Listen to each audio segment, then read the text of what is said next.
لبی تر کنم برای اهل حرم آب میسر کنم نهاد پا در فرات خواست لبی تر کنم برای اهل حرم آب میسر کنم داغ آتش بر لبش هر طرفش دشمنی باز در این مهلکه یاد برادر کنم تشنه لب داده جان بر لب دریای آب خجل از روی او گشتن دل آب دست عباس چون جدا شد محشری در خیمه ها شد محشری در خیمه ها شد علم افتاد نیست علم دار حسین یا حسین علم افتاد همه ناله بزنن نیست دگر یار حسین یا حسین یک طرف دست یک طرف مرد بمیرم دل پر از خون دیده پر اشک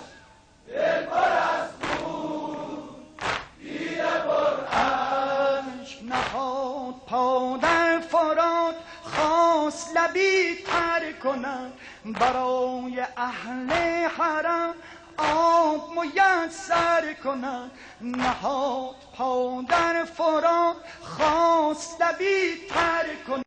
برای اهل حرم آب میسر کنم داغ آتش بر لبش هر طرفش دشمنی باز در این مهلکه یاد برادر کنم تشنه لب داده جان بر لب دریای آب خجل از روی او گشتن دل آب دست عباس چون جدا شد محشری در خیمه ها شد محشری در خیمه ها شد علم افتاده و نیست علم دار حسین یا حسین علم افتاده و نیست دگر یار حسین یا حسین یک طرف دست یک طرف مشت دل پر از خون دیده پر اشک دل پر از خون دیده پر اشک تو آمد از ارقمه نوای ادرک اخا بگفت ای برادر ز پا فتادم بیا چو آمد از ارقمه نوای ادرک اخا بگفت ای برادر ز پا فتادم بیا رسید چون این نوا به گوش اهلی حرم ز آب بگذشتم و به لب همه این نوا علم افتاده و نیست علم دار حسین یا حسین علم افتاده و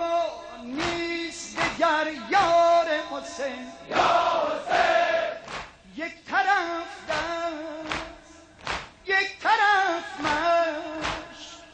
دل پر از خون دیده پر اشک دل پر از خون دیده پر اشک علم افتاده و نیست علم دار حسین یا حسین علم افتاده و نیست دگر یار حسین یا حسین یک طرف دست یک طرف مشت دل پر از خون دیده پر اشک دل پر از خون دیده پر اشک ساقی ساقی لب تشنگان گرچه ز تن داده دست پرده ظلمت درید بند ستم را گسست ساقی لب تشنگان گرچه ز تن داده دست پرده ظلمت درید بند ستم را گسست داده سر و داده جان در ره آزادگی بر دل حق باوران داغ دم او نشست سرخی خون او پشت ستم بشکند عاقبت خانه ظلم زبان برکند کربلا شد شور محشر مرگ و نفرین بر ستمگر مرگ و